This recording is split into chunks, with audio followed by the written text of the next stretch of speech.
Apolline de Malherbe. Il est 8h32, vous êtes bien sur RMC et BFM TV. Bonjour Michel-Édouard Leclerc. Bonjour. Merci d'être dans ce studio pour répondre à mes questions. Vous êtes le président du comité stratégique des centres Leclerc. On va parler inflation, shrinkflation, cheapflation. Ce que j'ai découvert ce matin avec Emmanuel Le Chip, mais vous allez voir, en réalité, vous en faites peut-être aussi sans le savoir. Mais d'abord, cette question... on a cherché depuis des mois à se renvoyer la balle entre vous, les distributeurs, entre les industriels, même Bercy, les uns et les autres, essayer de jouer les arbitres qui profiteraient ou non de la crise. Et vous vous posez une question, c'est de savoir si finalement l'État ne tirerait pas plutôt bien son épingle du jeu. En fait, cet été, justement, j'ai pas été sur les plateaux de télé, j'ai pas répondu aux demandes parce que je trouvais que c'était très confusant. Les discours des uns et des autres qui se mettaient en scène contre l'inflation, mais qui en même temps, quand ils étaient à l'Assemblée nationale ou quand ils étaient à la tête d'une institution comme la Banque centrale européenne ou le Fonds monétaire international, tout le monde s'accommoderait ou aurait l'air de s'accommoder d'une inflation au moins à 4%. C'est assez. Vous savez qu'autrefois, les banques centrales se mettaient dans leur statut un objectif de maintenir la stabilité avec une inflation en dessous de 2%. Et vous voyez que tous les débats aujourd'hui visent à ouvrir ça.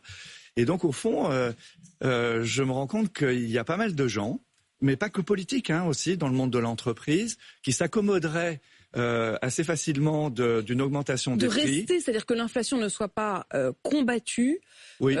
Qu'elle soit combattue quand elle est vraiment trop haute, mais qu'on s'accommode et voire même qu'on trouve souhaitable une forme d'inflation autour de 4%. J'ai fait un petit recensement où j'ai fait faire, pour être honnête, un petit recensement de tous les gens qui ont intérêt à un peu d'inflation, un peu beaucoup d'inflation. D'abord, vous avez l'inflation qui ronge l'épargne des particuliers. On essaye de mobiliser, je dis on, le politique, les programmes politiques essayent il y a une épargne, par exemple, post-Covid, qui est de l'ordre de 100 milliards en France qui n'a pas été dépensée. Si le livret A ne rapporte pas, les gens l'inflation mange. Ils seront obligés de les dépenser. Finalement, la montée du prix des choses, le prix des carburants, c'est des recettes de TVA qui augmentent aussi, la taxe à la... En fait, mécaniquement, ça fait des recettes pour l'État. Ça fait des recettes. Et même pour parler des entrepreneurs, qu'elles soient de la distribution ou de l'industrie, l'inflation, c'est l'illusion de l'accroissement du chiffre d'affaires. Quand vous allez voir votre banquier et vous lui demandez un emprunt et que vous lui dites « je vais faire 6%, 7% d'augmentation », il est plus enclin à vous donner... à vous prêter de l'argent que si vous lui dites c'est moins 2 ou moins 3.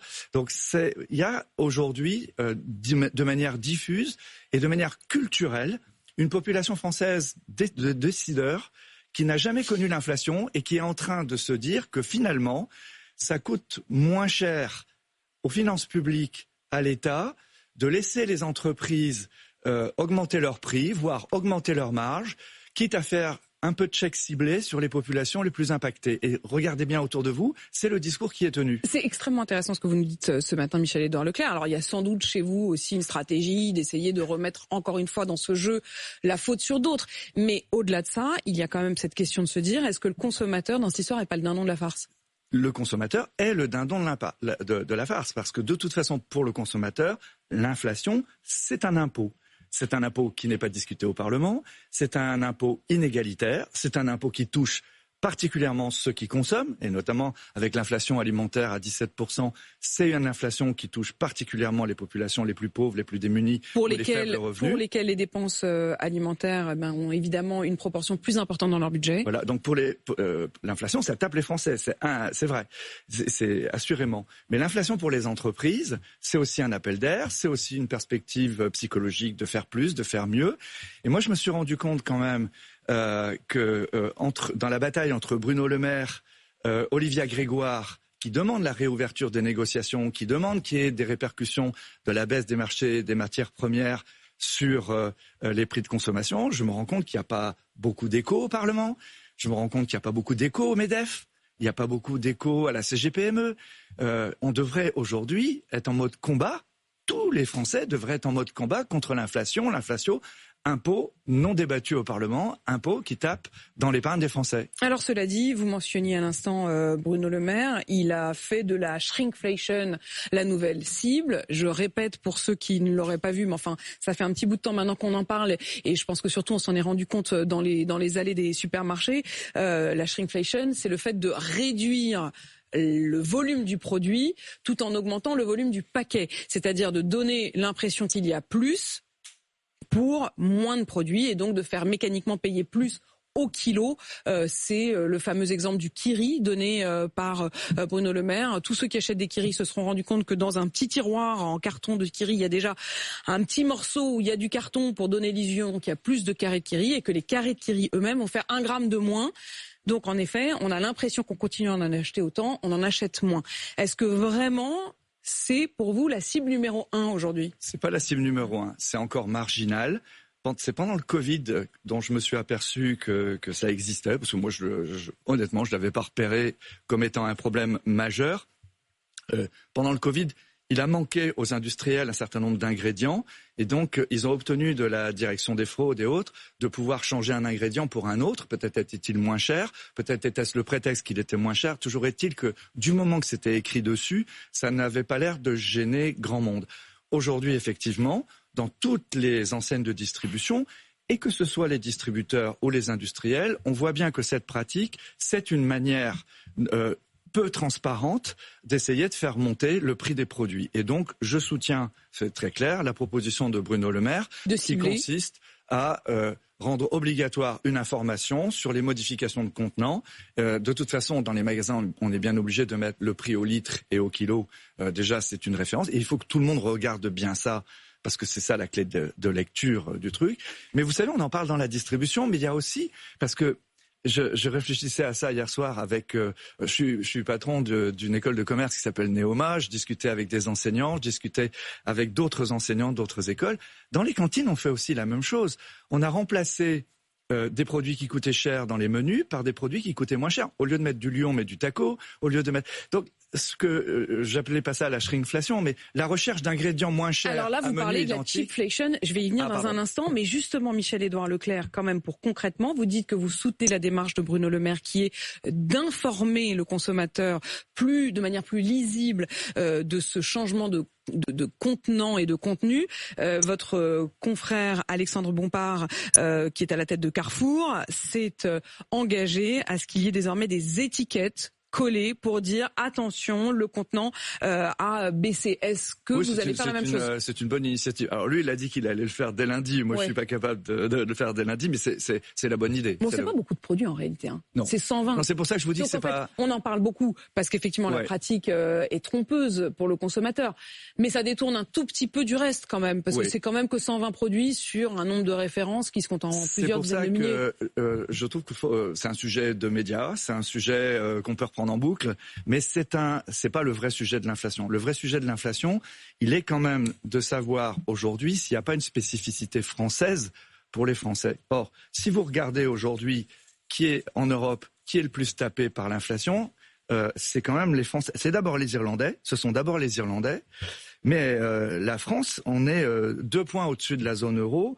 En dessous de nous, les Italiens sont mieux lotis, les Portugais, encore mieux les Espagnols et les Pays-Bas. Vous qui avez des magasins justement et qui parfois négociez avec des confrères des autres pays européens. Je prétends que c'est à cause de lois françaises qui ont été faites dans des périodes de déflation, avec des bonnes intentions qui étaient d'aider l'agriculture, voire des filières françaises ou le retour à des filières françaises. Mais ces lois aujourd'hui agissent comme... C'est quoi, c'est Egalim ? C'est Egalim 1, Egalim 2 et puis décrozaille. On en avait parlé ensemble. Pour le public, c'est des mots, ce sont des noms de députés ou des mots qui disent des systèmes. Au départ, l'intention, c'est d'aider l'agriculture française, de faire jouer la préférence française. Mais ça a marché. Et ça marche pour les agriculteurs. Mais derrière les petits, il y a toujours des gros. Et c'est les mêmes lois qui fonctionnent pour les grandes entreprises multinationales. Et là, je vois... Elles en ont profité. Mais énormément. Et d'ailleurs, il y a plein de rapports qui sont sortis dont on parle pas publiquement parce que c'est des rapports chiants à lire et avec plein de pages. Oui, mais ça veut dire quoi? Mais il y a plein de rapports qui disent... Ça veut dire que vous dites aujourd'hui, alors sur la loi des Crésailles, on a bien compris que vous étiez tous contre cette loi, ou en tout cas pour qu'elle ne s'applique que dans un an. Vous demandez un moratoire. La loi des Crésailles, c'est celle qui vous interdirait de faire des super promos, notamment sur les produits d'hygiène. C'était une réponse à ce qu'il y avait eu les fameux Nutella, les fameux pots de Nutella qui avaient été vendus très peu cher à l'époque. Mais la loi Egalim, également, vous seriez pour qu'on la remette en cause? Est-ce que vous trouvez normal, à l'heure où industriels et distributeurs se disputent dans des querelles corporatistes pour savoir qui fait le plus de marge ou pas, est-ce que vous trouvez normal qu'il y ait une loi française qui oblige les commerçants français à prendre 10% de marge minimum sur des produits alimentaires alors que l'inflation est à 17%? Mais c'est du délire. Est-ce que vous trouvez normal qu'à l'heure où les pouvoirs publics nous téléphonent pour nous dire ce serait bien, c'est les départs en vacances, si vous pouviez faire des opérations à prix coûtant pour apaiser les automobilistes, on fait des opérations à prix coûtant, mais dans le même temps, je dois limiter mes promotions sur les produits agricoles, sur les produits agroalimentaires, sur les produits d'entretien maintenant avec la loi des Crésailles. Mais c'est du délire. Alors je voudrais comprendre les choses. Michel-Édouard Leclerc, ce matin, vous demandez à ce qu'il y ait une rouverture du débat sur la loi Egalim. Ouais, je pense que d'abord il y a un monsieur qui s'est exprimé et qui a une très grande autorité en France.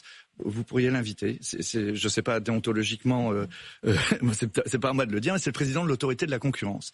Le président de l'autorité de la concurrence s'est exprimé par deux fois cet été dans le Parisien et dans le Figaro, et il a très clairement dit. D'abord que l'autorité de la concurrence avait exprimé des opinions négatives sur des dispositions de ces lois parce qu'elles sont inflationnistes. Donc c'est pas Michel-Édouard Leclerc qui vient de le dire. Ça revient à ce que vous disiez au début de cette interview, c'est-à-dire sur le fait qu'il y ait peut-être un choix politique et économique de favoriser l'inflation. Et sur la base des rapports qui montrent qu'aujourd'hui ce sont les grandes entreprises internationales qui ont profité de ces lois, il dit en gros, sur la base d'une bonne intention, aider l'agriculture, et il ne faut pas revenir dessus, j'insiste, je ne veux pas remettre le feu dans les campagnes, il faut continuer à aider les agriculteurs, mais il n'y a aucune raison qu'on interdise la promo sur le Coca-Cola, sur le jus d'orange, sur les produits d'hygiène, au prétexte d'aider les agriculteurs. Donc, c'est quand même incroyable. Ça veut dire, effectivement, décaler dans le temps l'application de la loi des Crésailles qui vous interdit de faire ces super promos. 2, rouvrir la question de la loi Egalim, en tout cas ne plus la prendre pour argent comptant, se poser la question de ces marges de 10% qui vous sont imposées. Je ne veux pas m'abriter derrière lui, mais je pense qu'on peut faire deux choses. On peut à la fois consolider nos filières françaises qu'il va falloir relocaliser, qu'il va falloir revaloriser, permettre à nos marques françaises, à notre agriculture française, qui va souffrir de la nouvelle géopolitique, il faut qu'on puisse les aider et que nous, distributeurs, on accepte. Donc sur la partie agriculteur, rémunération de l'agriculture, on touche pas. Voilà. Mais par contre, on exige plus de transparence dans la loi Egalim, normalement c'est prévu. Dans la composition des produits, dans le prix d'acquisition des produits de la part des grands industriels multinationales. Et moi, mon idée, c'est qu'on négocie tout le temps. Comme on fasse partout, comme partout en Europe, qu'il n'y ait pas qu'un seul jour, qu'une seule période de négociation. La loi Egalim, c'est cette fameuse loi qui vous a imposé qu'il n'y